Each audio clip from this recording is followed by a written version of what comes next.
Your boy still in this hotel room. But hey, we gonna make it do what it do. That's what we gonna do anyway. Let's get this thing all set up. Make sure I got these volumes down, because we on the phone out here. Keeping it 100 real. Let's see here. Volume down. Yep.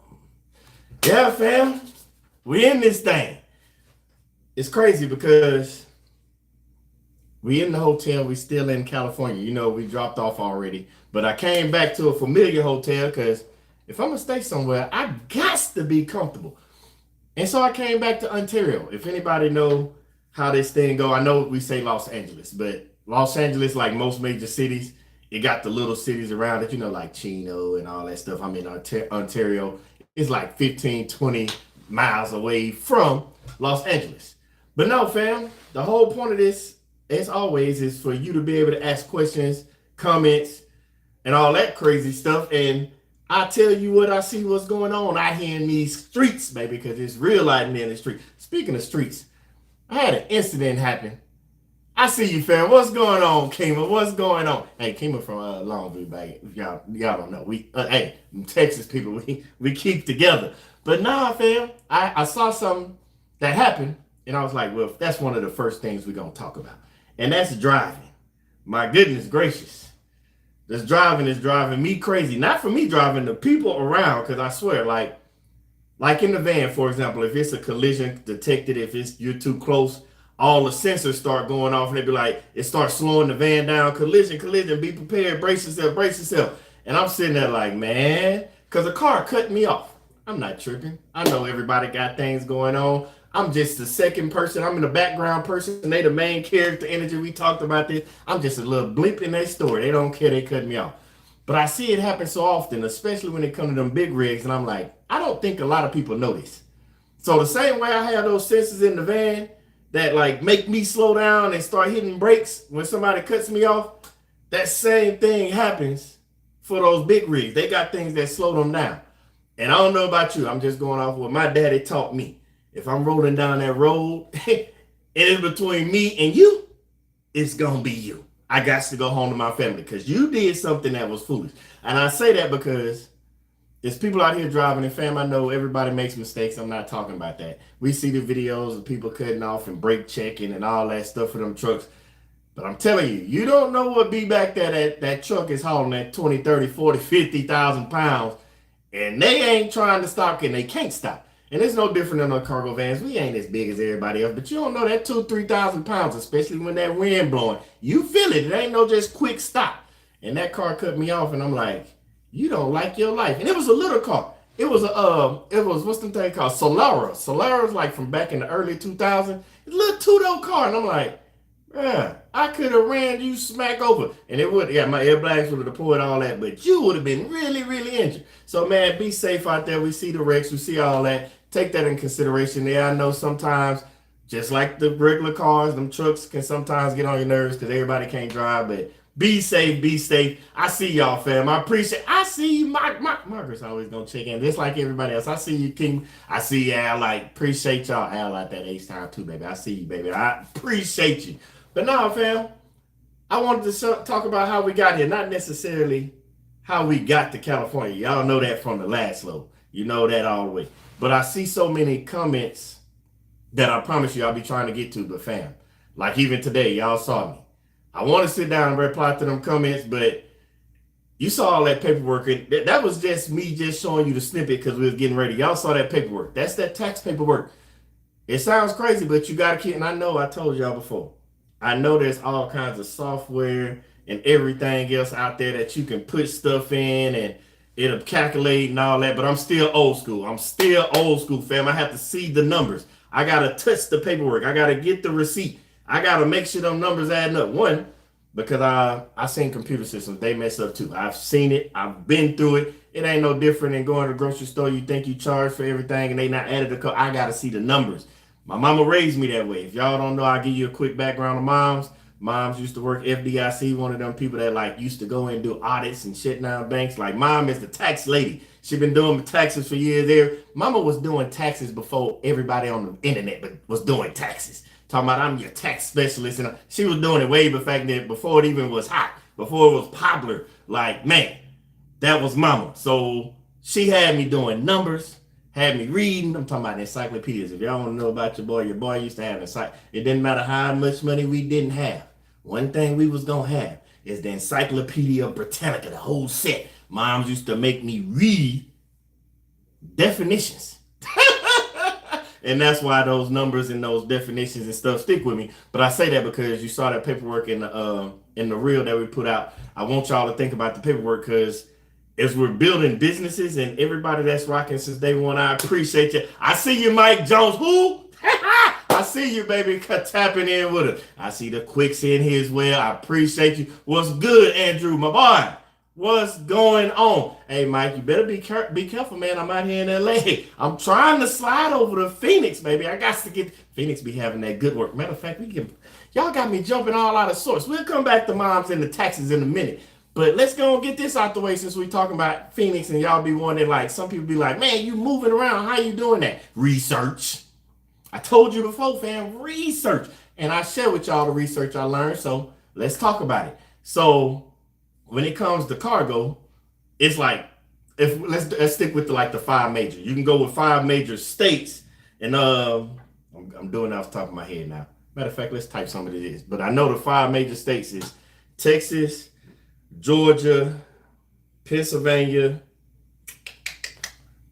Ohio, and Illinois. That's like state-wise. We went by state. That cargo, like, they have it. They go in and come out. Like, y'all seen that one time I shot up out of North Carolina and went all the way to Ohio and got up out that thing. But that's one of those 5 major states. Now, the crazy part is that might be the states, but that might not necessarily be the 5 major cities. So, like, the major cities that cargo comes out of, one, Dallas, because I told you I be in Houston, and Dallas be jumping when I'm at the house. But as soon as I get on up to Dallas, man, don't be no work for your boy. Los Angeles. That's the second one. I'm out here now, man. It was kind of hectic yesterday. I told y'all, like, I thought about going somewhere and keep rolling. But at the same time, what I noticed an issue was happening yesterday. I don't know what it was. I didn't go down the rabbit hole to figure it out. But they kept putting out loads, and they wanted people to ride for like 45 to 55 cents a mile. And that just didn't sit right. But no matter who you was, box truck, whether it been like anybody, like, it just did not happen. They did not want to give boys no work. And they were talking about 2,000 miles, $1,000. 750, they wanted to pay you 300. It was either one going, two things going in the Nogales, and they was trying to, it's like 550 miles, and the highest I can get one was 300. One person said 150. I don't know what was going on yesterday, Friday, so I was just like, you know what, I'm just gonna chill. You know me, that's my way of looking at it, as though God is trying to tell me I need to sit still and take care of some stuff. Mainly this paperwork that y'all saw I was taking care of. But yeah, that was Los Angeles, Chicago, Illinois, Chicago. I told y'all Illinois. Chicago is another one. Work comes out of there. Miami, it's crazy because Miami's more for that box truck, and that's it. We'll talk about that in a second. Miami's like that box truck area. Memphis is up and down, just like a Charlotte. But if you notice the common factor here, right? If you go to like the West Coast, you get that Los Angeles, the ports and stuff. You would think Houston, but Dallas is one of them growing, booming cities for like everything, a little bit of everything. Miami, like Florida is just weird in general. So I want y'all to start doing this when y'all riding around. Pay attention to this little tidbit. When y'all riding around, you can see like what's in the area. Like, for example, box truck, 18-wheelers, cargo vans. So when you go to Atlanta, you see them cargo vans. Pew, pew, pew, pew, pew, pew. You see box trucks, but it don't look the same as when you go to Florida. You go to Florida, you see cargo vans, but box trucks be every which way you turn. Why? Because, and I'm going to give you my thoughts on this and what I noticed by going to these different cities. A lot of the way Florida is set up, they don't have like warehouses and all these. They have them, but not like at all these different drop-off points. So they need vehicles with the lift gate to lower it down. So that's what makes it box truck heavy. Whereas out here in LA, it's a cargo place. They love it out here because, don't get me wrong, box trucks are eating out here too. I seen them on the board. I showed you the guy from the last video that actually came with the lift gate to get it off. We'll talk about that too. That got the pallet off. Box trucks is eating out here too, but you know, California with all their regulations and all that stuff, it's it's more car. It's about even because the cargo vans is out here, but when it comes to gas wise, remember I told you it kind of flipped that diesel price and gasoline price. It flips versus the rest of the United States because California is one of those states that wants to push those things, but the rates. Don't get me wrong. Don't take this the wrong way because the rates are still. I'm eating. I'm eating with everybody else.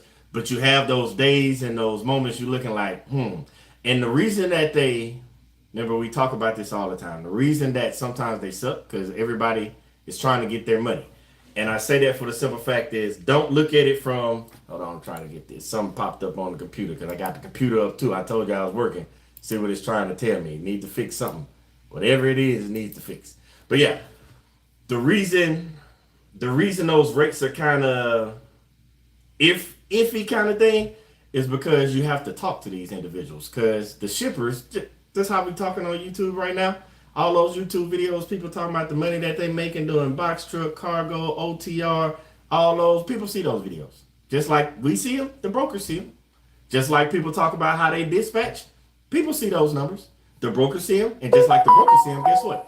The shippers see it too. The shippers know how much it costs to send stuff somewhere. So if it's going somewhere, unless it's hot, don't get me wrong. If it's hot, that's a totally different conversation. But the shippers see these things too.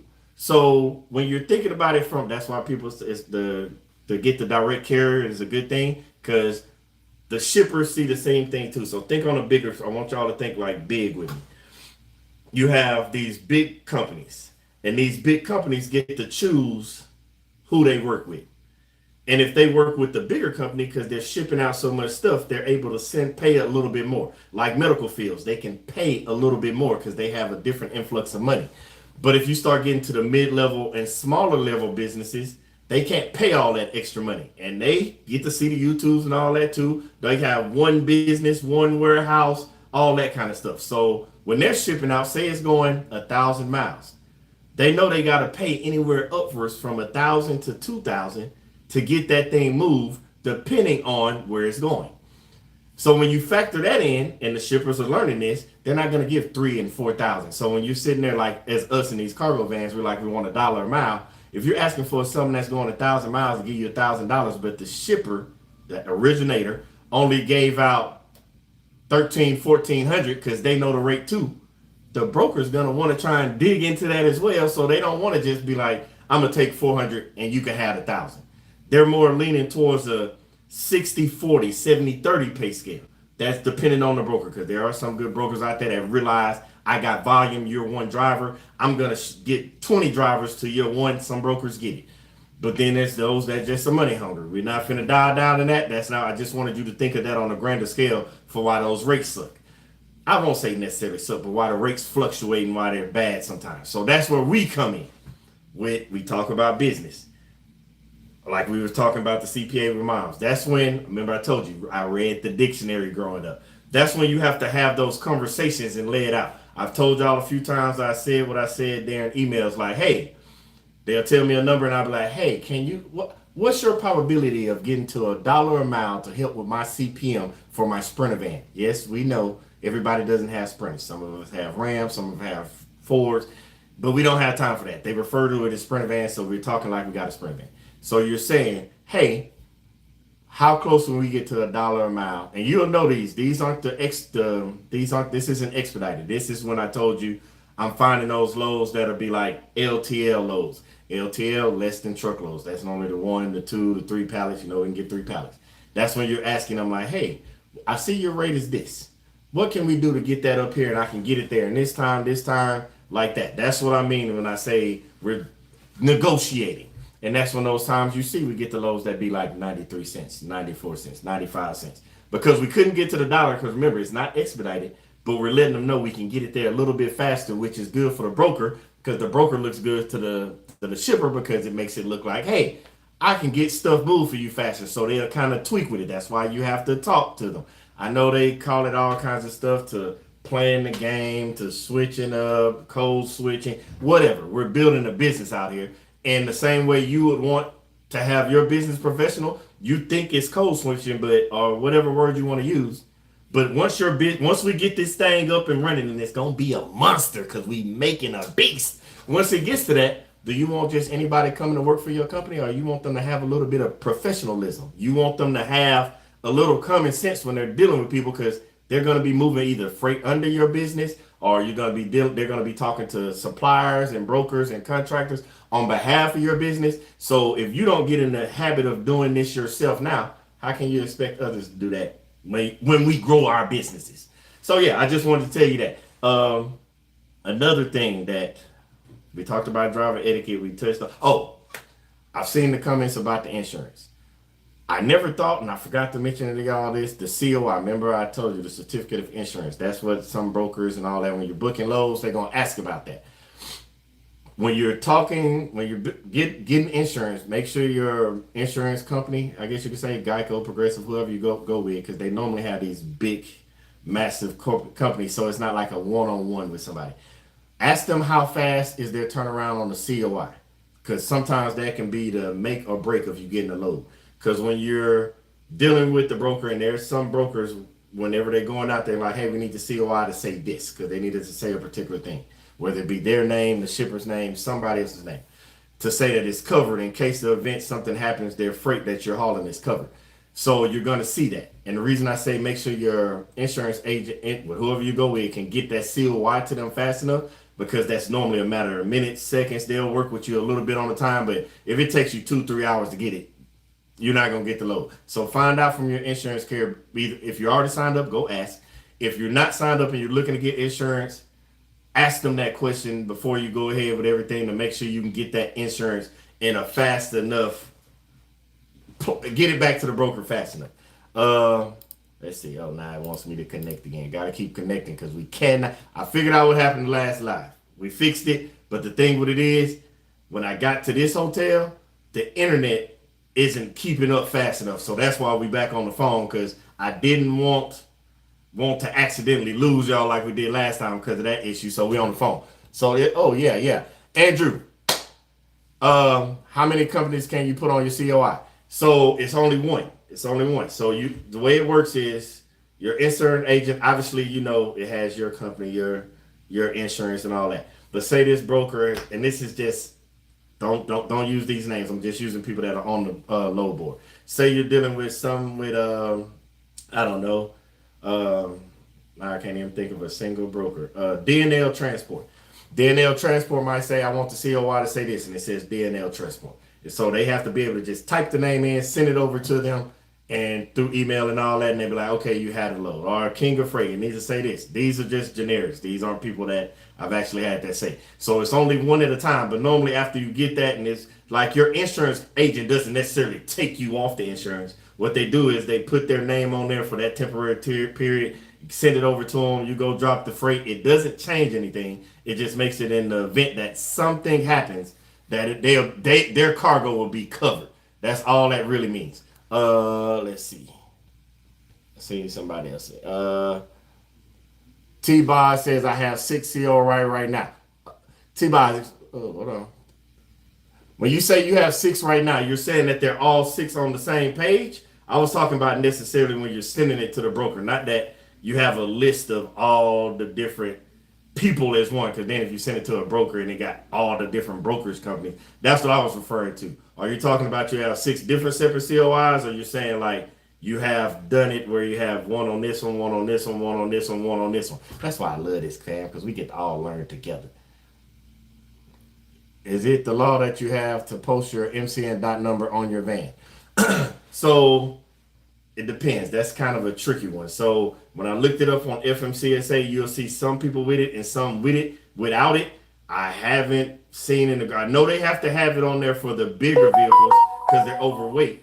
But remember, I told you a while back, like FMCSA, the way they word it, they don't even view us as commercial because we're not over the 10,000 pounds.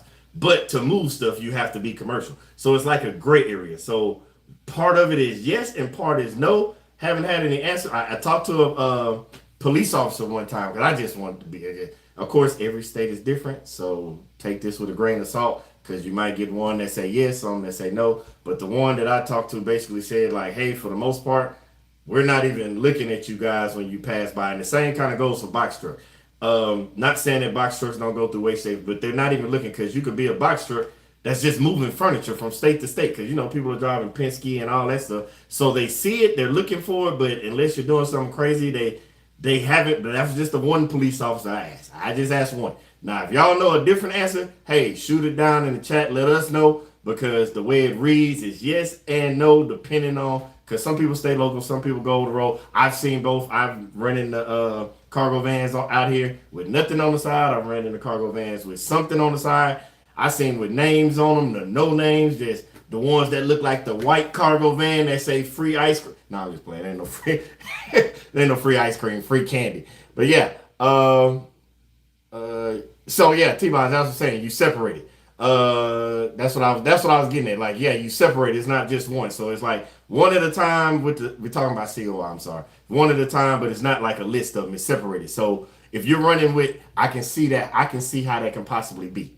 If you're, think of it this way, fam. So as you get out here in the game and start doing this, if you're not already, there's certain brokers that just, they push out so much volume. You see them all the time with their name. It's a few that I've ran with so many times, like 5, 6, 7 times. So I can see that, just having it already with their name. So it's just already sent over, so you don't have to do it every single time. Did it update? Let's see. So yeah, I can see that. That would make sense. Let's see what else we got. Was it hard booking lows in the beginning? So I hear you, fam. For me, no, because I told you from day one, I don't know, you knew, fam. So we run under our fam. So remember, I tell you all the time, if you can run with somebody that already has an MC that's over that year mark, you're good. Me and my fam, we've been fam for a long time. It's one of them fam that's like, we came up through the military, like we've been through the trenches, we've been through so much. I've been through more with this dude than most people that you would consider blood. Y'all know them type of people that become fam. Y'all are like that. Like, we talk so much and come in so much. I talk to y'all more than some of the people that's my actual blood. We fam. That's why we fam over here. So no, I was able to run under him. Like I told you, I understand it. My whole family been in transportation. My dad been driving trucks for years. Got cousins driving trucks. Uncles drove buses for the city. Like, we've been a part of it. My mom even one point in time drove bus for the city. Like, we've been in this thing for a minute, so I kind of understood the ins and outs. Remember, I told you my mom's the tax lady, so she was doing and asking questions to my dad and them, and she was doing everybody taxes over the years. So I just happened to be around, and I got that memory that remembers certain stuff. So I understood what the kind of the game was. I'm just learning it now as I'm doing it firsthand in my hand. So it wasn't hard because I understood what needed to be done. So turn into mobile pet nurturing service while waiting on. I can't with you, Keelan. So no, it wasn't really that hard for me. I understood it from the beginning. So let's see what else we got here. What are you talking about? Dollar amount on LT see a lot of parcels listed at 40 cents. Are you able to get a good rate on any? Oh, okay, Eric, I see. So on that LTM, we was talking about like some of them being listed. So listen to me carefully. When you see them on boards and all that, and they're listed at 40 cents a mile, like, think about anything with negotiation. If I'm trying to make money and say I'm the seller, I'm gonna start low. It's like bidding. When you go into somewhere to bid at an auction, they don't start it at the price that they want to be maxed out at. They start it low and hope somebody takes it low so they can keep more money in their pocket. So you have to reach out, and that's what I was talking about, that business etiquette, professionalism. You start talking to them, because it's as much as it's hard to hear and hard to say, because we keep it transparent. I have literally, and this is not no one particular person, nobody in the industry, but I have literally talked to different, not just brokers, but shippers as well. And it's no fault to their own, but when they answer the phone and they can't even understand the individual, and it's no fault to their own because they're just trying to make a living for their family. But if they don't understand what you're saying, they have a hard time communicating. I've had brokers literally tell me, like, as soon as I say my name, say who I am, that's like, oh my God, thank you. I understand it. This is great, because you're going to get calls. We get the people getting the call, and it's business. You got to be able to understand the individual. I don't agree or not disagree. I don't wave one way or the other. I understand everybody out here trying to eat, but there are individuals still out there in this world.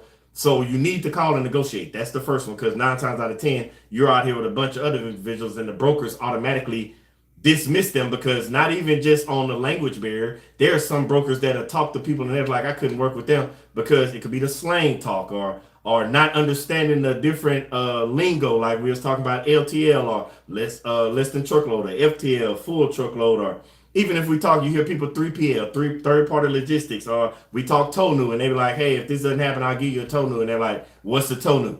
You just told the broker I don't want to work with you because you don't know that TONU means trucking order not used in the event that you get there and the cargo doesn't fit. So you have to think about all these things. That's why I told you about the COI. If the broker says, hey, I need your COI, and you're like, what's the COI?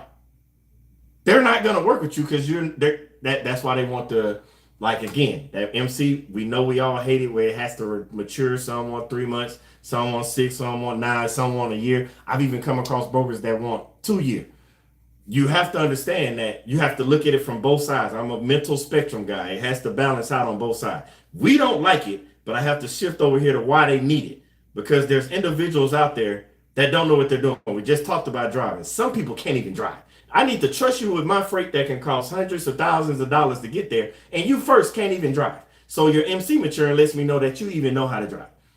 Second, you don't know the lingo, so that means you haven't been doing it long enough to even understand what I'm saying to you. So that means you're still new, and you want me to trust you with my hundreds of thousands worth of cargo. That's why I'm so adamant about teaching and showing y'all what I learned, because when the time comes and you run across that TQL because you just got your MC active and you have everything in place, and it's been 1 day, because TQL will let you go 1 day of being active.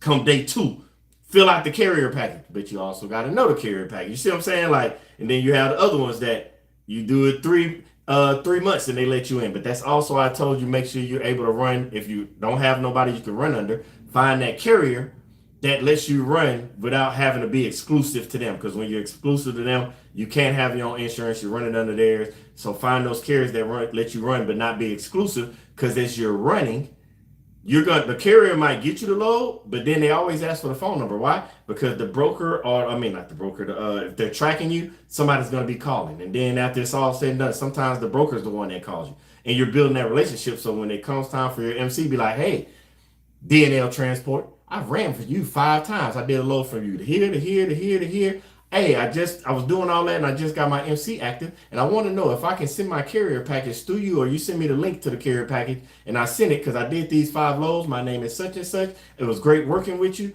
and I wonder if you can help me out. I've had carriers say, I remember you, because of the professionalism. Apparently it's not a common thing out here. I did not know that, because you're professional from beginning to end. And so they remember you, and then all of a sudden you're able to slide in the carrier package for a company that might say 6 months. And again, I'm not naming no particular company. I'm just talking in general. But you met that one broker, and all of a sudden you're able to slide it in through you. I told you one broker, he's the one that gave me the nickname Highway Pilot, because I did the 2 loads for him and it was getting there like this. And so he was like, you're my highway pilot. When it came time, he let you slide it on across the table.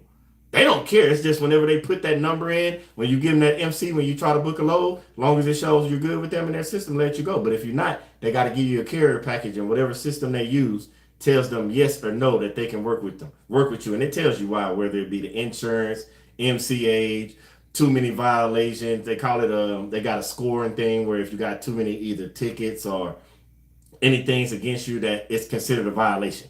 So yeah, you got to consider those things. You're gonna let newbies run under your age authority once again. Hey, stop trying to jump ahead in the plans, fam. We gonna talk about a bunch of stuff later. I'm not giving out no secrets. I'm not telling you what I visit. We gonna stick right here. We gonna stick right here, fam. I'm gonna talk.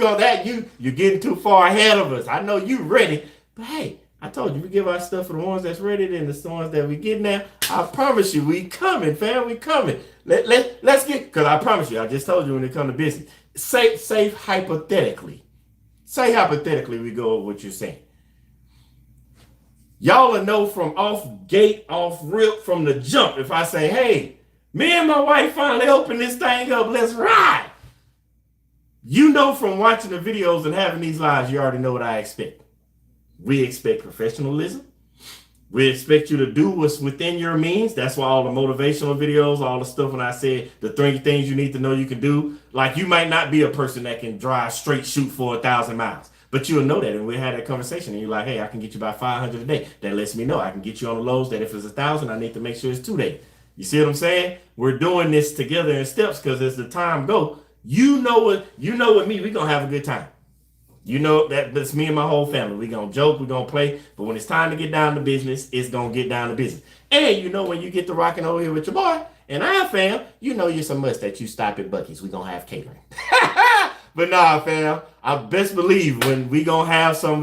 I don't know exactly how nothing plays out. I told you, y'all know me. I let God, guys. I'm not finna say yes or no to anything, cause when God say jump, I jump. I don't even ask how high because He know how I need to jump, so He gonna make sure I jump high enough because He told me to jump. So yeah, fam. Whenever something come up, whenever we figure out what the future holds, I just know right now at this present state and future, the goal is to run out here. We gonna do the 100K. And it's not just for say me. It's just how I believe.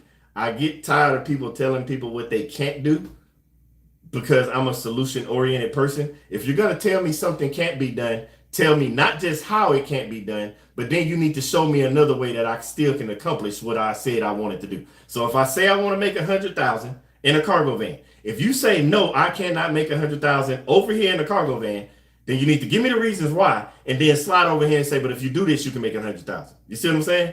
Like you just can't tell me no. You got to give me solutions. And I've seen so many people tell people what can't be done, what isn't done. I know people be like, the rates are horrible and this and that. Day one fams, y'all been rocking with me. I don't know how many people, and don't get me wrong, I see the horrible rates. I see them pop up for 2 cents. I've seen them at 0 cents. Like, how you want somebody to drive for free? I've seen it all on these boards. I've talked to brokers. They shot me down. But guess what? God is still bigger than all of them. Because even though them rates supposedly are horrible, I see them. They suck. But for some reason, we still running around that dollar amount. Y'all see the numbers going up.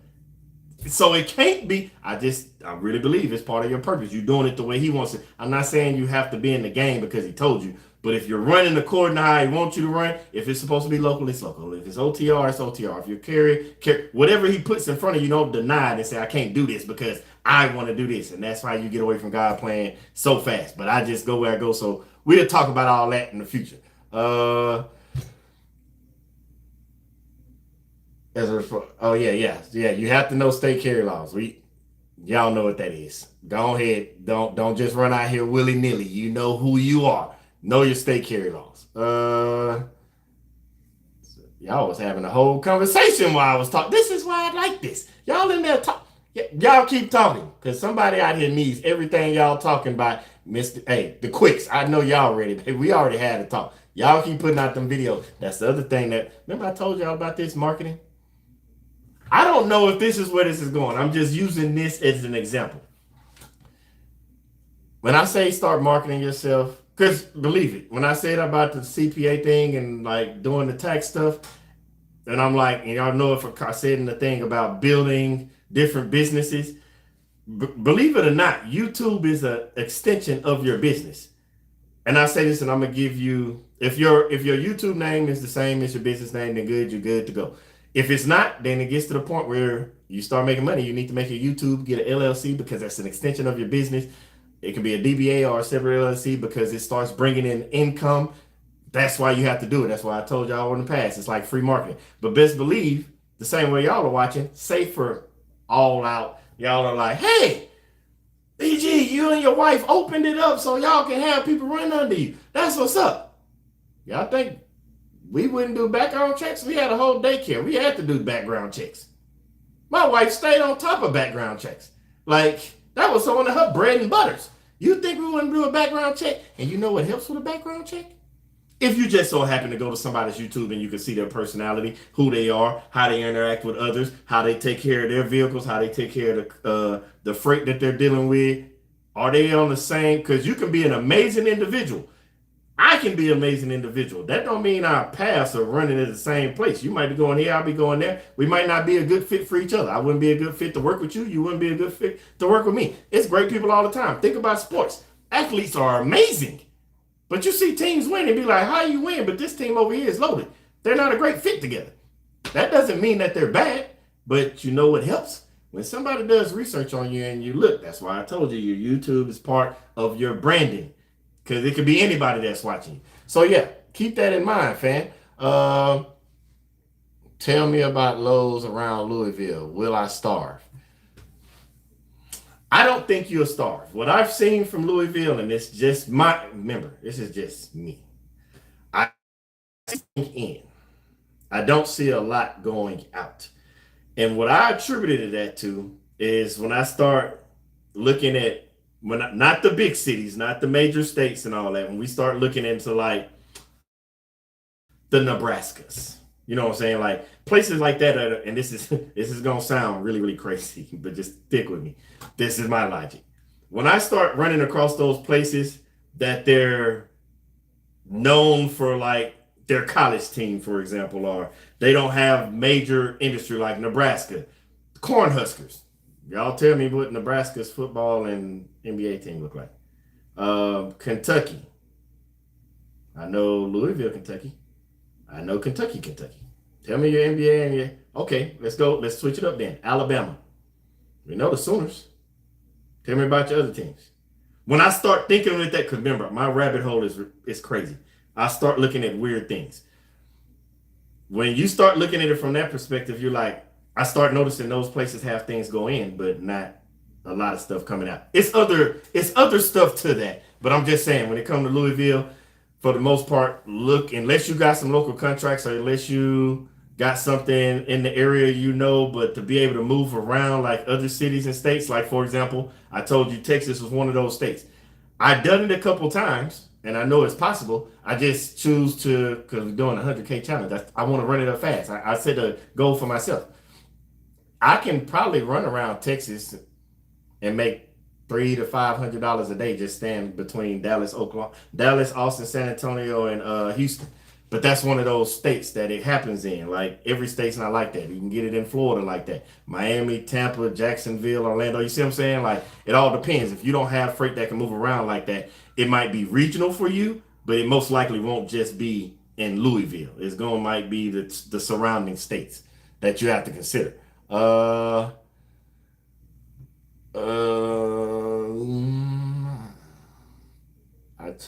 Let's just see. I'm sorry, fam. The computer was up so I can read it over here, but our internet connection, I told you, it dropped off, and we're not finna sit here and try and figure it out. So we're going back to the trusty phone like day one. Rick, I talked to an auditor, and they stated only one way to raise the safety score of the cargo van. It's hard because the usually raise is lower of our field score. So that safety score, I don't care what you try to do or want to do. You can go get all the inspections you want. That safety score is a time-based thing. It's stuff. It's like anything with your driver's license, anything. You can go do so much stuff, but after that, it has to go through time to just drop off. Everything, if you haven't figured out right now, everything in the transportation game is time. When I say transportation, I don't just mean what we do. Think about your driver's license. Everything is based on time. Like you have a time for this to drop off, a time for you to be able to do this many years to do this. Like everything is time based in transportation. So when it comes to safety inspection or that score that I was telling y'all about, when the brokers say like your score is they refer to it as too high because it actually goes up. You want a lower score, not a high score. So if your score is high, that's when they're like, we can't work with you. You need to lower it. And the only way you can lower it is you have to go get inspections done by DOT and let time go out. Like just stay safe out there. We talked about driving. Just stay safe. Stay within your parameters. Don't be speeding. Don't be driving crazy. Make sure your equipment is up good and to par. Like make sure you have because I got a little binder that stays in the van. Like it has everything from the insurance to the business setup to I even go because it's not a requirement, but for us, but I still go do it. I still go get that annual fit. I treat myself as though I'm like a box truck. A non-CDL box truck. I do the same thing. Do the walk arounds, check the thread on the tires. Like I literally do all the same things. Even though nobody has said anything, even though I don't have to drive through that weight scale, I still do those for that one time because it only takes one time. And if anybody I've never told y'all, I've never been one of those individuals that I just win things. Everything that I get in my life, I have to work for it, from business to relationships. Like I told you about like friends and family, like I don't have one of them wives that I just can, oh yeah, I'm paying all the bills.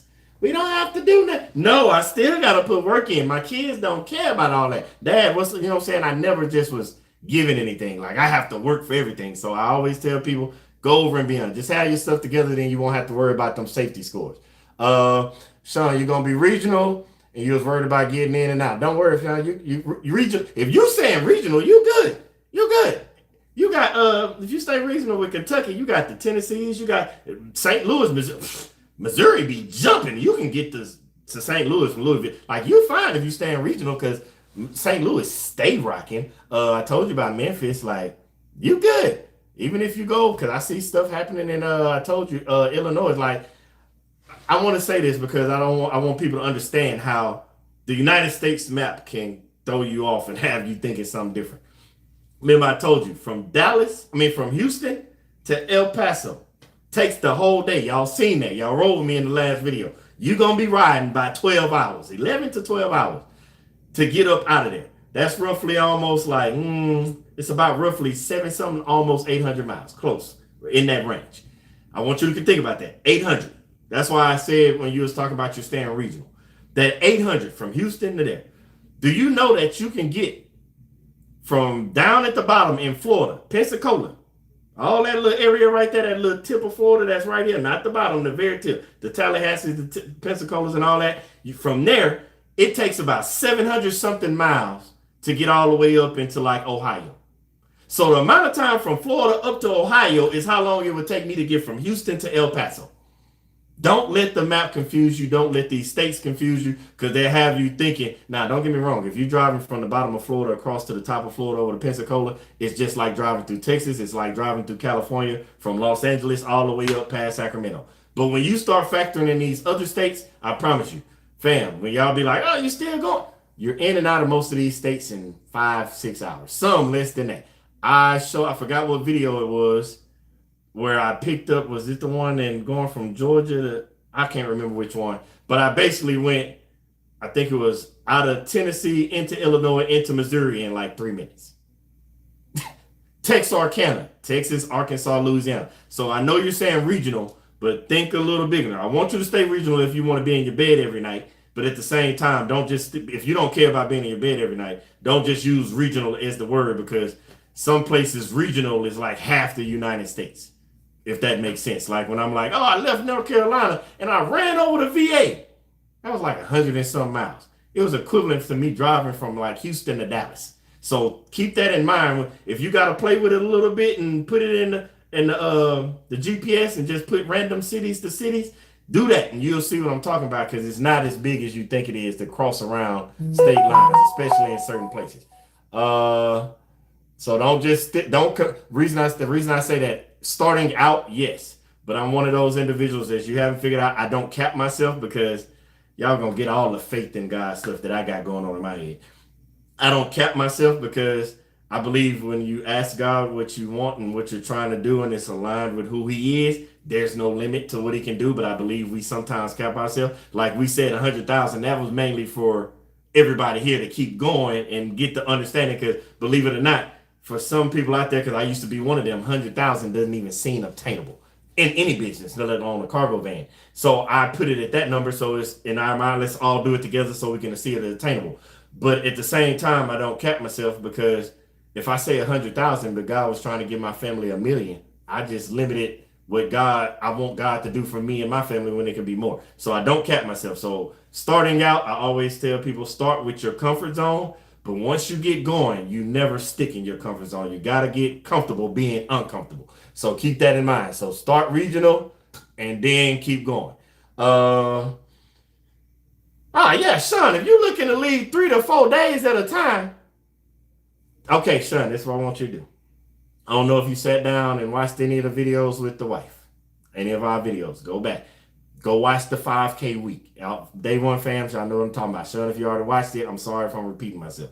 We literally left out and was back home in it was roughly 6 days. 6 days. Like like we did it for just recently for Valentine's. I left out, went from Houston to Georgia to to what is it? VA, I think it was, and then VA back down to Louisiana back over to Texas. Like we did that in like 4 or 5 days. You can once you start getting the hang of it. That's why I say stick to where you're at right now. But once you start getting the hang of it, then you'll be able to be like, I can dictate my moves. I dictate, of course, with God, but I dictate where I go. I don't go like if you notice, I haven't really been too high above the Mason Dixon line. I'm not going in the cold weather. I have no reason to. It's enough work down south that I don't have a reason to run up into Ohio and Detroit. I've been there. I've been all up through Illinois and then, but I have no reason to. But when spring and fall and summer hit, we gonna be in them streets, baby. We gonna be on the road. We gonna have a new nickname by then. But yeah, you don't just start off where you at. The first thing. Second thing, the reason I say Sean about watch some of the stuff and not just us, anybody. Watch other people with your wife is because one thing about it, I don't care what you think you finna do in this van. I'm just telling you from my own personal experience and friends with other people, if you and your wife are not on one accord with this, it most likely won't work. That's part of God. God put you together. If you don't break, He made a union, you three, like you have to be online. So if you got to stay local to build up the confidence, because your mind is there, sometimes you have to bring her mind and vice versa. If she has to help bring your mind somewhere, you have to work together on this thing because that's the only way any kind of business is going to work because you need a support system, especially in this. I talk about all the time, them hours driving mentally and all that. You got to have a support system. So yeah, talk to your wife, get on board, let her understand, start local, take on a couple of trips. Me and my wife took a trip down to New Orleans. Took a load down there and made a day of it. Spent the night, went all up and down Bourbon Street, had fun because it's your business. You can do those type of things. But my family, we're kind of used to it from all the deployments and military. So yeah, ease her in, talk to her, let her see both sides of it, hear her side and understand where she's coming from. Because I promise you, I haven't seen too many things. I can't name too many things in life at once that actually work when both people aren't acting and moving in one the way God intended for it when He brought y'all together in a union as married. So think about that when you get out there, fam. My wife has a master's degree. Son, you crazy. You married smart. Don't worry, fam. I married smart too. You think because I'm doing all this talking, y'all think I'm the smart one. I appreciate it. No, no. We not, hey, man. I'm quick to say this, and I'm probably laughing right now because if Mr. Quick Time, then he probably got something to say about that too. Let's see. Man, T-Boz, it's so easy to get caught up OTR. Yes, it is. Yes, it is. I can't lie.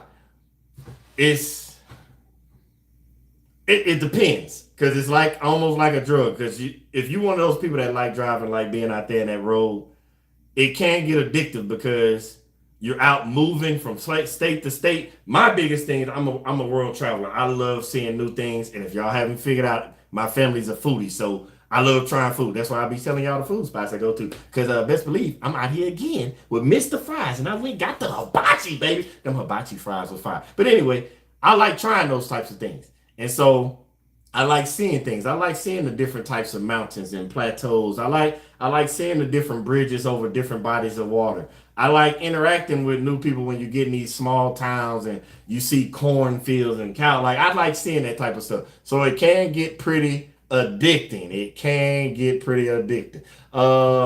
Let's see what else we got, fam. I'm trying to miss nobody. Y'all was in there having great conversation. Chris, honest question. Need advice. My van needs a new engine. I still owe AK on it.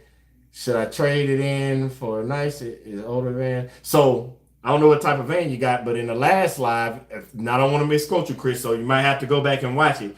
One of the fam, he told about like the Ram. He paid $1,000 for an engine with 87,000 miles on it, and then paid $800 to get it put in. So when people always talking about maintenance, and I told y'all this a while back, look up the engine costs. So back then I was like $5,000 for the engine, $3,000 for the transmission. We ran up those baby bags to get to where we needed to be. And so if any major thing, because those are the two biggest, engine and transmission, but anything else is like under those price values. Cause I don't. It's just something my granddaddy used to tell me a long time ago, and used to wonder why the old heads used to work on cars and all that. Once you get the shell of the car and the wheels and all that, it's just about upkeeping it. It's a relationship. The vehicle gonna be as good as you upkeep it. We just talked about relationships. You and your spouse is only gonna be, yes, the car might get older, it might age, but that don't be classic cars. We see them all the time. But if you got that car and you see all the rust spots and all that versus that 1967 Chevy SS that still look clean, that's because somebody took the time to take care of it. So you already got the shell of the car. If you got to replace an engine or something like that, you're good versus starting over, because if that's the case, you're going to keep starting over. Don't get me wrong. It gets to a point we all want nice, shiny things. But if you're in the beginning and building it out, this is that, as I like to say, that thugging it out stage. Like, if you can afford it and it won't throw off anything financially and won't put your business in any debt or take you going backwards, I say go for it. But at the same time, if you can go ahead and replace that engine, like Fam said in the last live, with $1,000 engine that's got 87,000 miles on it, and pay 800 to get it put in, and now you can roll for another 80, 90 to 100. That would be the way I would go with it, because now I know I just replaced this engine. I should be good a little bit longer. Let's start stacking the money for the future to get the next van. So when that time comes, we're going to buy another van cash versus going to make payments on it. But that's just me, because I'm one of those people, I hate debt. I try to stay out of it. So it's up to you. I'm just giving you what I would do. It's up to you. Let's see what else we got. Yeah, I got a 2015 Chevy City Express cargo van. What kind of gigs or routes can I do? So I forgot his name. Man, it's a gentleman that's doing it in a van that's similar to yours. And he gets cargo. He gets stuff in there like rolls of carpet. I seen him like one time, because it's different types of pallet. It wasn't a standard pallet. I seen him getting work. But as far as gigs, gig work goes for anything, as long as it's a van that's approved for them. The only one I know that I've seen that they say no to is Nissan. That Nissan van, y'all know, the one that look like a SUV in the front and a little top at the back. Like, they say that's just considered a car. They look at that as an SUV. But no, I say you can go ahead and do it, and I don't see a problem with it. It's just getting the right connections, meeting the right people. I also suggest getting out there and looking at your market first. Don't just run out there and get stuff. So no, I would say don't do that. Are you utilizing military and VA for your contracts? Nah, Navi, I don't have no contract shit. So this is kind of like a snippet of, because some people be like so quick to say go do contracts, and I don't knock anything like that. I mentioned it before. I'm still on the fence with contracts, because right now you got to think of somebody that's retired. My whole family basically retired. You ask me. I like that. If I just want to, like, I'm in California right now. If I wake up tomorrow morning and I just say, because I be on my Forrest, y'all, day one fam know this, y'all might, I be on my Forrest Gump real big. I might wake up tomorrow and be like, I don't feel like driving. Or I might wake up tomorrow and be like, and I'm driving, and you'll see your boy from here to the West Coast, to the East Coast, to the down south, up north, and then I'll be like, I'm done. And I'll drive all the way home with no cargo. I will, because I know the prices. So, for example, and let's touch on that, since I've seen that question before. So I know the prices. So for me to leave here and drive straight home, just straight home, it's gonna cost about $200 to $250.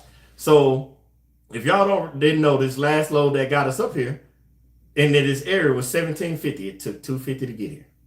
It was like $233. So if I do the same $233 back, when people were like, hey, why would you do this? Why would you do this game? It's dumb, it's crazy, wear and tear on your vehicle. I didn't buy the van so it can look nice and shiny. If I wanted to do that, we would have found a way to go get a Corvette or something like that to go put in the garage and take out on special pretty days. But no, we bought it to work. So if I would have left, and y'all know your boy's a straight shooter, got here, took a nap, and drove straight back in 3 days, after you take out the gas, $200 something, it's just rounded up and say $500. That means in 3 days, we would have made $1,250. That's why it doesn't bother me when I say, I'm going home. When I got stuck in Michigan and I was like, nope, not paying for another hotel for 2 nights, because it was on the weekend. It would have been $100 a night. That's $200, but it only took $175 to get up there. Don't let the United States maps, again, fool you, because it looks big, but it is big. Don't get me wrong. It's big compared to other countries. But What it takes to get there, yes. Will it take time? Yes. But money wise, no. So if I feel like I don't want to drive, I'm just gonna get up and go. So I don't look at it. That's why I don't use the military. I don't have any like contracts or connections, no military thing. Now I have said that when somebody's talking to me like a broker before, be like, hey, just a retired military veteran with a business. I have used that before. Did it get the load or not? I don't know because the person I was talking to, he was an older gentleman and he told me that he was retired military, so that's what sparked the conversation. He was telling me why he did it, just sitting at the house like a little extra money, be a broker, make money. And I just was like, hey, I'm retired military too as well. That's what that got that spark. So yeah, it can go all kinds of ways. I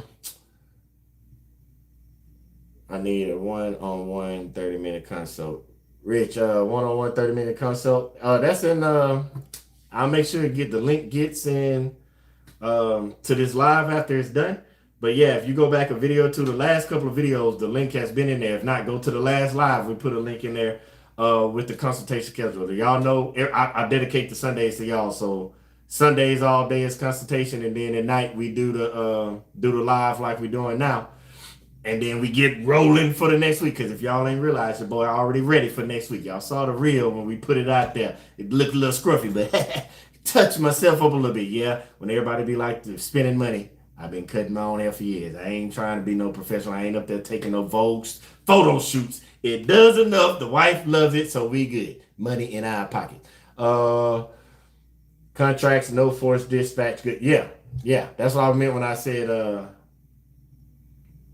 about being what's the word I just thought? I forgot the word I'm trying to look for. But yes, they have those.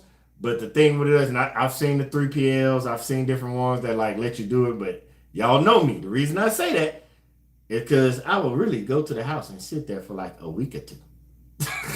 Like, I try to explain it. I know y'all get it, but it's gonna be somebody that is new fam that's just gonna pop up. I watch the comments all the time before I can get to them. And they gonna pop up and they gonna be like, you crazy, you crazy. And I'm like, it's hard getting, some people get it, some people don't, but it's hard getting people to wrap their mind around that. I just love teaching. I love trying new things. And this right here is not even for me or my wife or my kids, because everybody on that level is straight. I'm telling y'all, I speak from transparency. Right now, the way my life with my wife and we built it and set up, thank God, because he's amazing. We're working on third and fourth generation money. It's for like the grandkids and great grandkids. That's when they look back, because you think about anything big and they say, well, where did it start? Somebody along the line back then gonna be say, Grandma and Pawpaw set us up for life. Like it, like think about this is going to the extreme, but I told you I don't cap nothing. Think about the Rockefellers. Think about Johnson and Johnson. Think about McDonald's. Think about Walmart. Think about all those brands. Somebody way back then started something and they're good. When they started it, they were good. Because in order to start something, you got to be somewhat good. So yeah, that's why I say what I said. But the only difference is I want y'all to be, I tell you all the time, I want y'all to be better than me. So I'm sharing what I know and learn because I want y'all to actually leapfrog and take y'all family to the next level as well. Some people just don't get that. How do the loads running from Texas to Kansas and back look with consistency? Not necessarily Kansas. I see them going up there, but for the most part, the ones that got consistency, be the Texas to Oklahomas, the Texas, and this I'm just giving you because I'm going from Texas to Oklahoma, consistency. Texas over to Louisiana, obviously that's right next door. Texas up to Michigan. Yeah, Michigan. Texas, Ohio, and Texas to Florida. Those are the ones I consistently see a couple times a week, a couple times a day, that something pops up. For like, if I'm just saying general state to state. But that switches and changes everywhere you go. Because like over here in California, obviously California up to Oregon and Wyoming. Like it's normally the neighboring states, but when you think long distance, like California, they send a lot of stuff, whatever it is, I don't know what it is, but they send a lot of stuff to PA, they send a lot of stuff to Florida, and it's a toss-up between North Carolina and Virginia. Based on that, because when I say I study the board because remember I told you those 5 major cities, the Dallas, the Louisiana, Chicago, Miami, and like a split between Memphis. I study those cities in the 450 mile radius to see where they're going so that I can already have a plan of attack if I go that direction. Because remember, I told you, United States map isn't as big as you think it is. So when you get close enough to those particular cities, like for example, Los Angeles, 450-mile radius, Phoenix falls inside of that. Vegas falls inside of that. You see what I'm saying? Like when you do Atlanta, 450-mile radius, parts of Florida fall in that, up down to South Carolina, North Carolina. That's why I told y'all those 5 major cities. So when y'all start doing research, you can know that radius of those areas. More vans than that's where my job receives more vans than box trucks and 53-foot some days. Maybe they use some other. No. You're right. They receive those for a simple reason, because I know where you're at. When I'm saying that, I'm talking about in the general area of the state where you're at. You're gonna get more vans. That's sort of like how we were just talking about with Louisville. About Louisville, they're gonna get more vans. Like down in Florida, the different cities in Florida, they're gonna get more box trucks than they do 18-wheelers because it's harder to do all the maneuvering in certain places. Like it just depends on where you are. You're gonna get more of one thing than the other. The reason I said those places like Atlanta, when I told y'all like Atlanta jumping, that's because Atlanta sort of like does what Texas, Dallas, and all them do. They send a lot of and Los Angeles. They send a lot of stuff within their own area. So why would I put it on the box truck? Because a lot of people are doing that LTL freight. That's why I told you what that means. Because they're sending 1 pallet, 2 pallet. That's how they're doing the car. That's what I've seen. Like they still send full loads. But a lot of those big rigs that you see, because I run into them at the warehouses and everything, they'll back up and have like 10 pallets in there, take off 2 pallets, and then leave. They're piecing it together. That's why they partially. Like, I was going to do it. I still might do it. Because we haven't done it. I'm all about doing stuff we haven't done so we can learn it together. Like you see me pick up loads inside of loads, but I never sat somewhere and be like, I'm finna parcel the van out, see if I can get 2 separate or 3 separate, and one stops here, one stops there, and from the same location. I want to try that. I want to try to get somewhere and have to download it. I want to try a little bit of everything so we can learn it all together. And as I learn it, of course, I'm gonna tell y'all, fam. Are you able to have an open panel on this live? We were talking about it. I'm thinking about starting that soon. Probably the next one. Who knows? I'm going to talk it over with the wife. Remember, I told y'all we talk about this kind of stuff. Talk it over with the wife because of the simple reason of it's a lot of fam in these comments that got more knowledge than me. And it would be great to have them come up and talk with us. So yeah, that is going to be most likely a great possibility. But like I said, I run everything by the wife. We talk about everything. Like we got a 3-way business partner. The same way we got married. Me, her, and God. We all talk together. Yeah, see, Jink, he said he's from Louisville and the market is smooth. That's what I'm talking about. It's all about where you at. You'll know better than I would. I just know from passing through and when I study the board, but certain places, you kind of figure it out as you go past them. Yes. Y'all right. The quicks. They don't want to pay expedited prices. Everybody, and you know who they are. Matter of fact, the load that I brought up here, it wasn't expedited, but it kind of was because it's getting towards the end of the week. And if you get too late in the week, most places aren't open on Saturday and Sunday. So you have to wait till the following week. And I guess they wanted it here this week. It's just, but yeah, price wise, unless it's expedited like it needed to be there yesterday, the prices won't change up too much. It's pretty coming in. I wish I'm gonna have to one day figure it out. I don't know, but when I'm looking at that board, I don't know, camera over me. You might have to wait till one of them times when I got the wife and them out on the road with me, so they can sit there and be looking. Cause I promise you, we talk like this, but when I go into that mode, I'm that guy. And some of y'all that might see it if you see me in the street when I'm thinking and the wheels are turning, it's like the world shuts off. It gets real silent, like I'm locked in. So I don't even be thinking about stuff. That's why sometimes I hop on the video and be like, hey, I forgot to tell y'all this. Because I was in that mode and while I was driving, I thought about it. So I'm going to have to do better at that. I promise you, I'm a work in progress too, fam. Yep, y'all, I love that. Y'all talk to each other in them comments. That's what I like. That's the whole part of this family over here. Yeah, let's see. See, T-Boz said it. OKC, Arkansas, New Mexico, nonstop. Yes, I forgot New Mexico. I don't know how I forgot about them.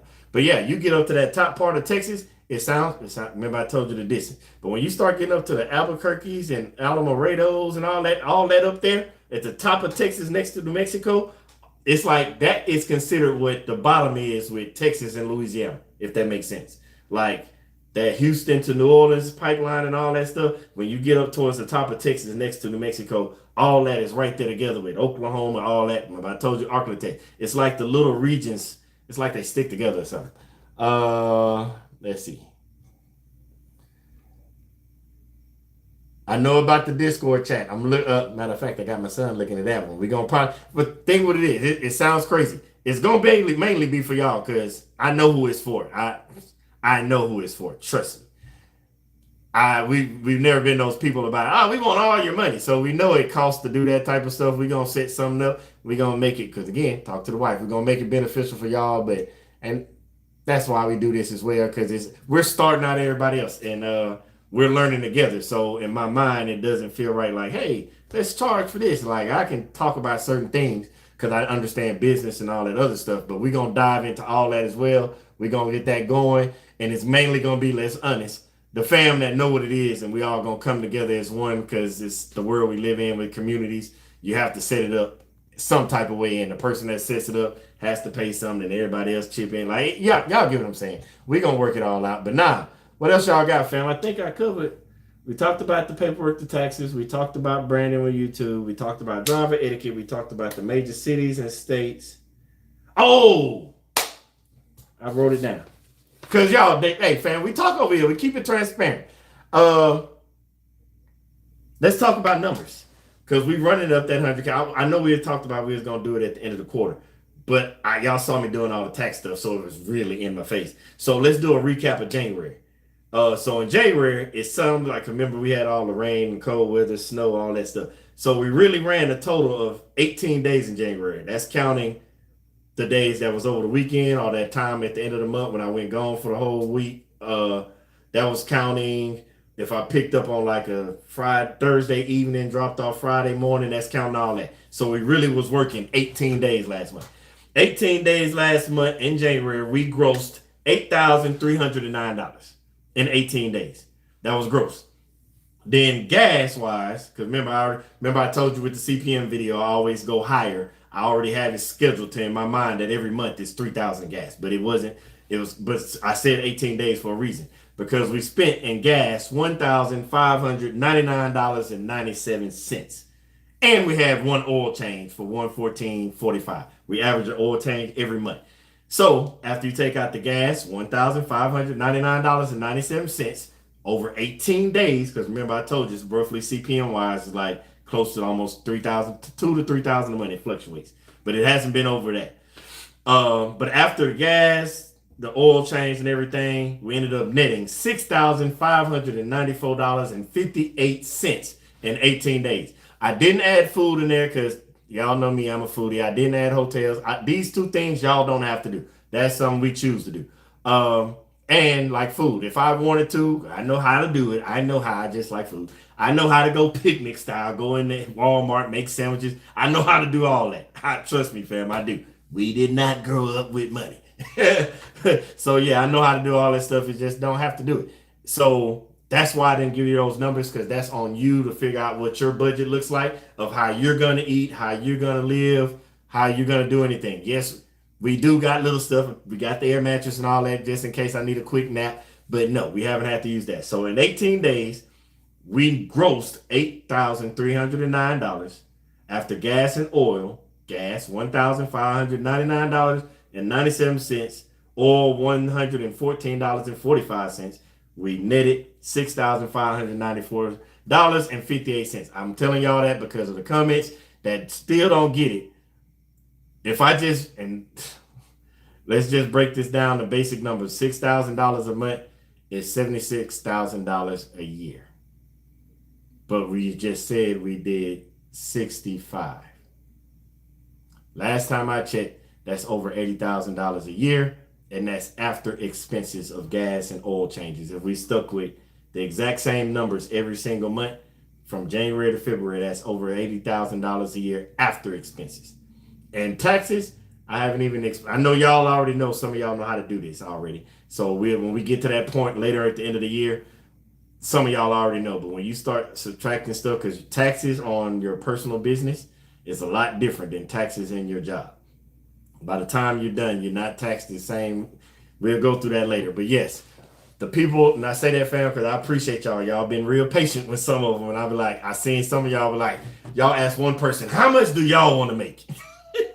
I was laughing. I couldn't do nothing but like it and keep moving, because that person just kept asking questions that was not necessarily trying to learn, but it was like it came off as though it wasn't enough, not enough money, which it might not be in that person's case. That person might already be making over six figures, but most people in not just America, but the world aren't making over 80,000 a year with those same numbers that we're doing right now.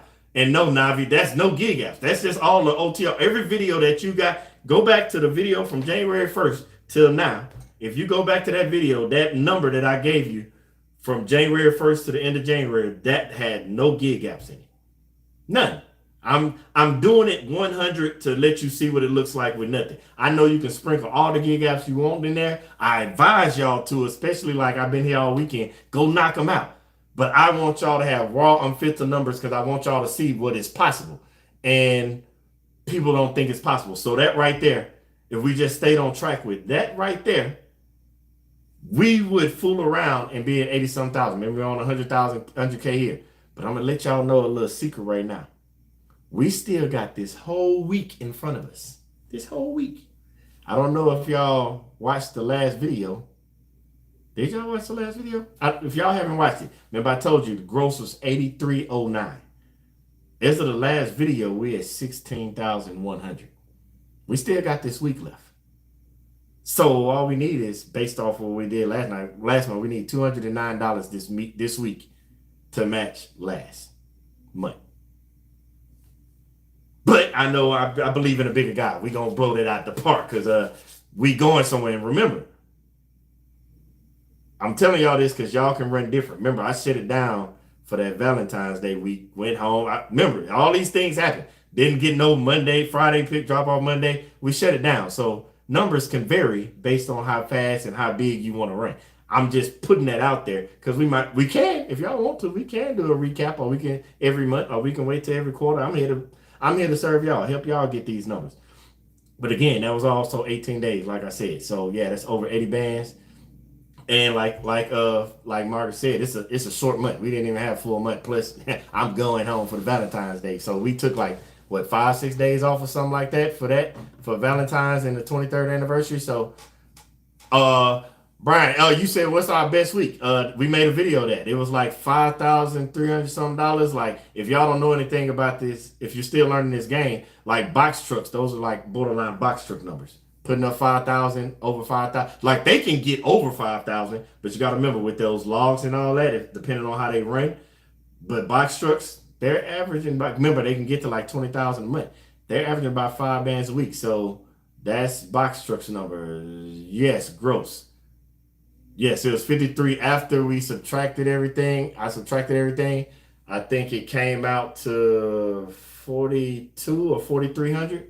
Because we didn't spend much in gas. We made like a loop, and after everything it was like 42 or 4,300 after.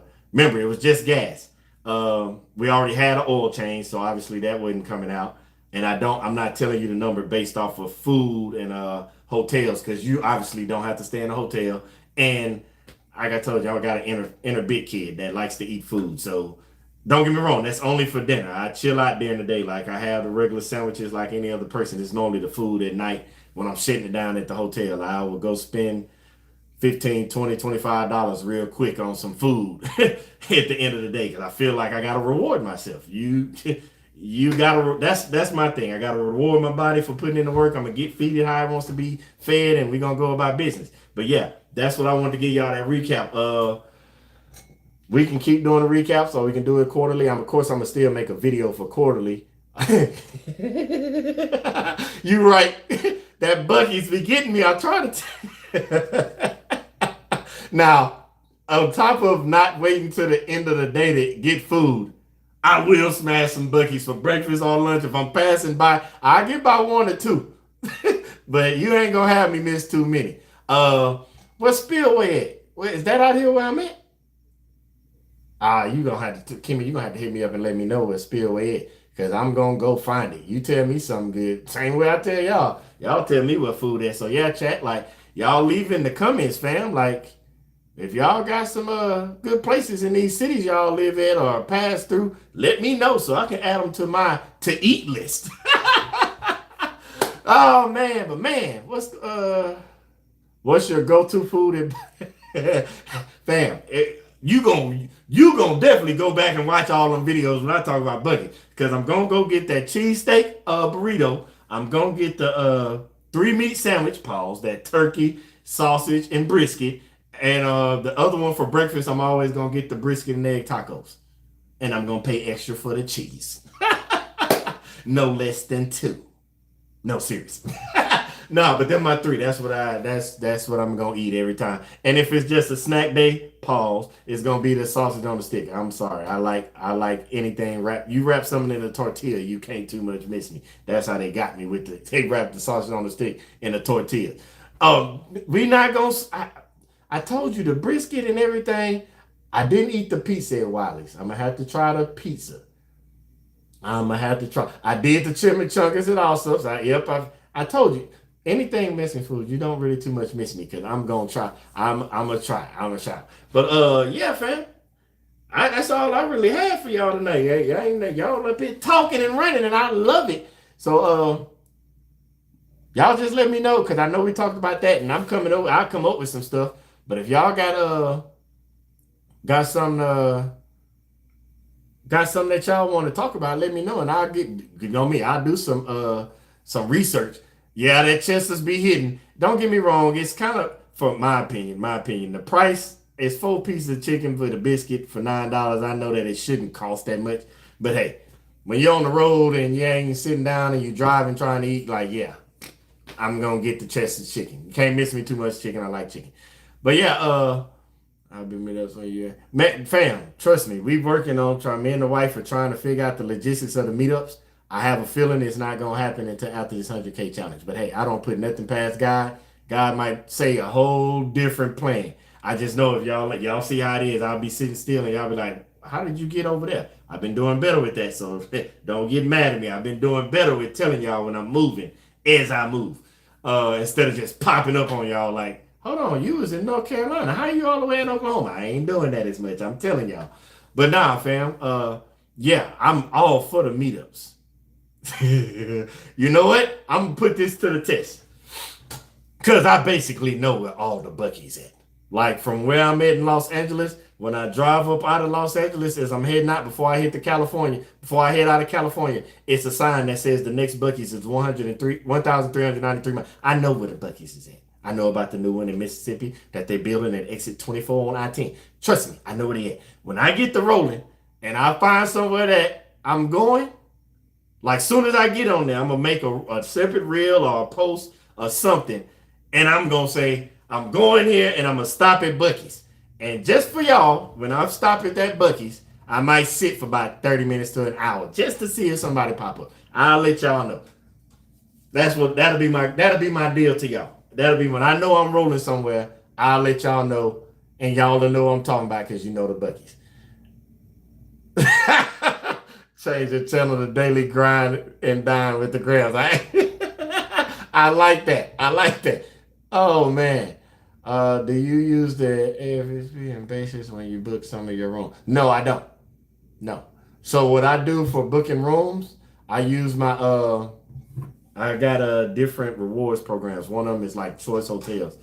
As because I build up the points, because all this running around, I might be enjoying this hotel, but all these run around and points build up, they add up real fast, so that when it's like, all right, y'all, I'm not doing nothing for like 2 weeks.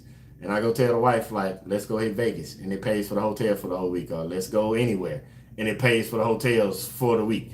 Like, that's what I'm running the points up. I'm running the points up so that I can take my lovely bride different places, and the kids whenever we decide for them to come. But Y'all know me. Whenever it's going out of town, kids free. But no, we got a little man. He likes to travel too. So the older two, they grew up traveling all over Europe and Asia. So little man, he only got a little bit of it because he was so small. So trying to get that travel so that they can see the world. We love traveling the world. So yeah, I use that as a way to run up points. It's no different than somebody using flight miles on a credit card, using a credit card to run up flight miles. I'm just using it while I'm out here.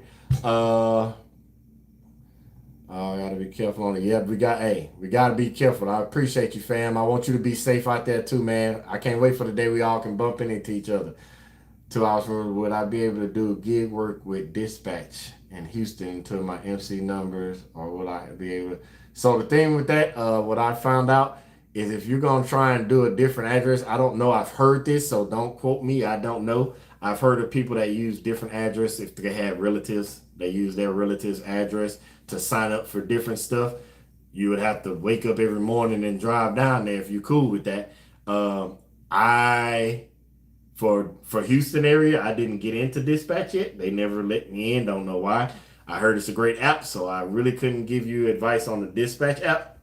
I know it's other things depending on what you want to do. But the crazy part, it depends on what part of Louisiana that you stay in while your MC matures. Because there's certain parts of Louisiana that I know, like New Orleans is a hot market. I don't know how far you stay from them.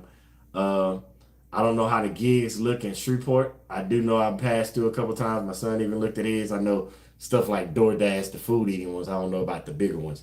But it all depends on where you stay at. Oh, I know where you at, Brian. 99 to 69. I know exactly where you at. You should post load rates on DAT. What you mean by that? Like I should put them up there, or I should show what they look like? Because I show y'all the ones that I get, but if y'all just want a screenshot of what they look like, it really doesn't hold no bearing because sometimes they're blank. Like they don't show you the rate. You have to actually call and get it from the broker. And then other times, it might show, remember I told you that low number. And the only time that you see the regular number or the high number is when it's expedited. Like they need that thing. Or it's a broker that doesn't, because I've talked to brokers, they don't feel like they're haggling back and forth. They put the number, put it up there, and then like within a minute, they take it down because their phone is ringing, their email is going off. Told you about the one, they put it up there in less than a minute. He had like 53 emails. Like, they put it up and put it down. Those are the ones they know what they want. They're not going to negotiate. They give it to you at the best rate possible that they got, or they give it to you at the expedited rate to get it moved. But if I took like a screenshot of it, it'll be blank for the most part, or it'll be a real low rate unless it's something that they won't move right away. You should show, like I think your name is Am. Like it's one video, fam, y'all in the comments. Matter of fact, let's just look. I was in what video was that? I was in Arizona. It was after that video or during that video. I made an actual, I put a clip in of me talking to a broker. So I showed you how to talk to a broker in email. That was the email video when I said about emailing a broker. And then there was one we actually talked on the phone and let you hear me talking to the broker on the phone. And that was the Los Angeles to Camp Verde, Arizona load. You can go listen to it on that one. If it's not that one, if I'm mistaken, it'll be the Ontario. No, that's the long distance. So yeah, Los Angeles to Camp Verde, Arizona load. Go look at that one. That's the one that shows me actually having a conversation with a broker that would not give us a load.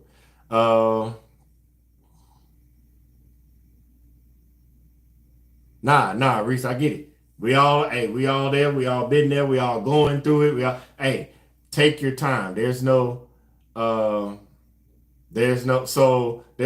time frame on none of this stuff. Like, don't go based off you got a certain time to hit these particular goals to get this part of your life or try to get here. Don't go based off of that because this transportation game, I said it earlier, it's all about time. It's not a quick thing. It takes time for anything. So even when you do certain things, it's going to take time for stuff to mature. It's going to take time for you to learn stuff. It's going to take time for you to pay off certain things. It's going to take your time for your money to get to the point where it's flipping over the right way. Like it's all kinds of things that's going to slow you down or speed you up. Uh, let's see. Oh, you mean like going live and doing it? So I don't know how it looks for everybody else, but if I tried to go live, that's the crazy part. Because some days, because it's like through email and phone calls, and so some days the load might be 30 minutes. It's been days I've literally sat for like 5, 6, 7 hours before the load. I got the load. Like I've literally dropped off at 8, 9 o'clock in the morning, went back to the hotel, kept searching, was getting denied, did late checkout to 1 o'clock. So I was looking all the way to 1 o'clock, got to 1 o'clock, didn't find that. Now I'm sitting in the van outside of the hotel debating on if I'm finna reposition myself somewhere else. Cause remember, I'm already looking at the next day, but I'm seeing where I'm finna reposition myself before I might finally get the load at 2:30, 3 o'clock. The one that I got out of going that I had to run up to VA to go get that went down to Paragould, Arkansas. I sat and that thing popped up at like 5 something, and he asked me if I can get there by 7. I couldn't get there till 7:30, and he said, "Cool, as long as you're there before 8." And so I had to haul it, but it was like 5 something, and I had already dropped the load off that morning. So going live and trying to do it, that'll be a little difficult. I can probably record myself some type of way doing it, and then just put it up as I and clip it to best, because I don't want to bore nobody.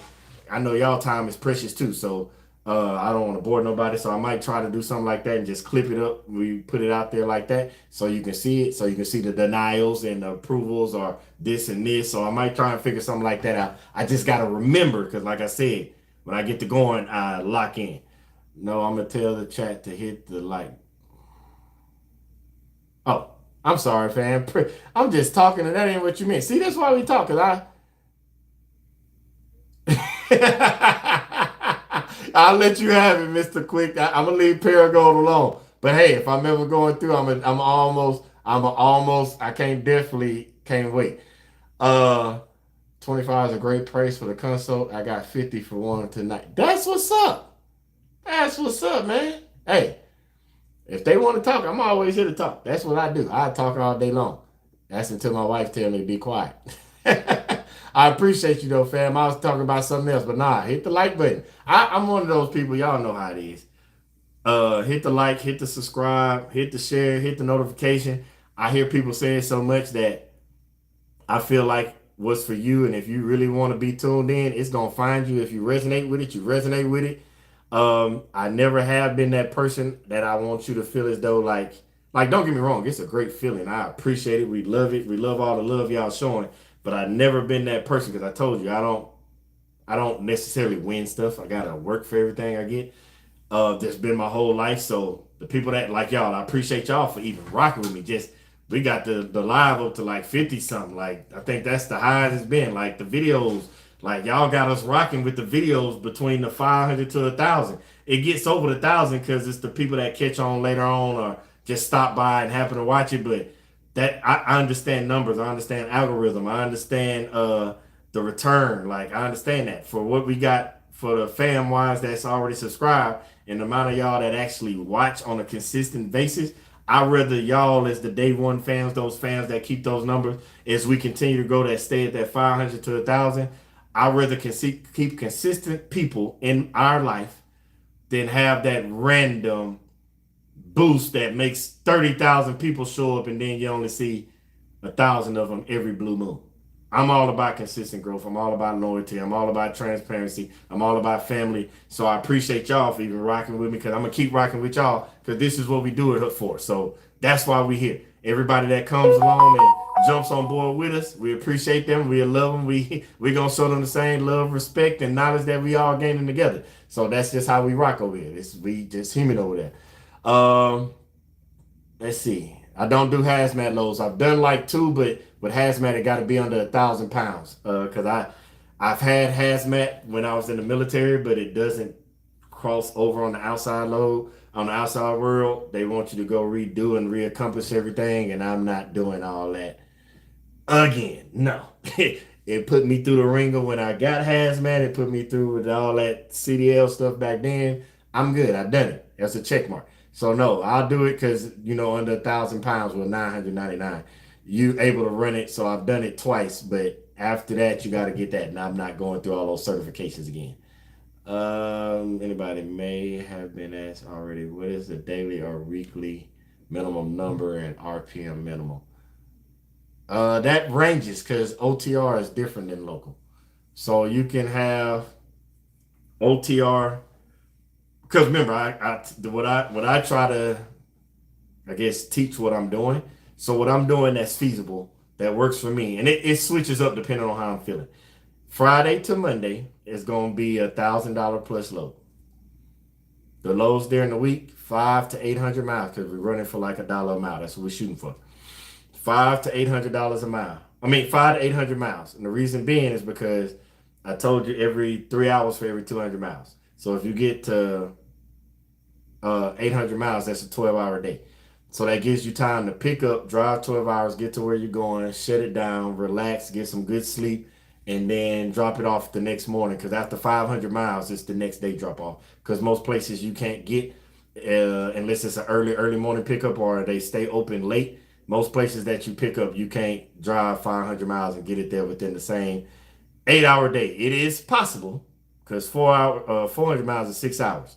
When you get to 500 miles, that's when you're flirting with 7.5 hours. But that's expecting you to pick it up at 8 o'clock and drop it off at 4:30. And most shipping and receiving starts shutting down around 3 o'clock. So I stick to 500 to 800 miles. So it's a pick up one day, drop off the next day. So it doesn't matter what time I pick it up during the day. I got enough time in the day and night to get it there, get some sleep, get some relaxation, drop it off the next day, and keep moving. And that's how I make it fluctuate. So, but that makes the RPM change every day. Depending on the mileage, depending on the location, depending on where I'm picking up from, depending on the part of the state that I'm in, it changes. It's not going to stay the same versus local or regional. So that's why we stick to the our CPM. We know that. So rate per mile, if you want to say rate per mile, we try to stick it around $9. I mean, $1 a mile.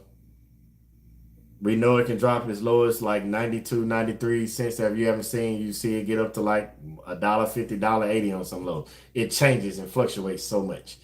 But nah, what else? I think that's all I had. So yeah, I ain't gonna hold y'all up because I know I'm way over here on this LA time, so it's early for me.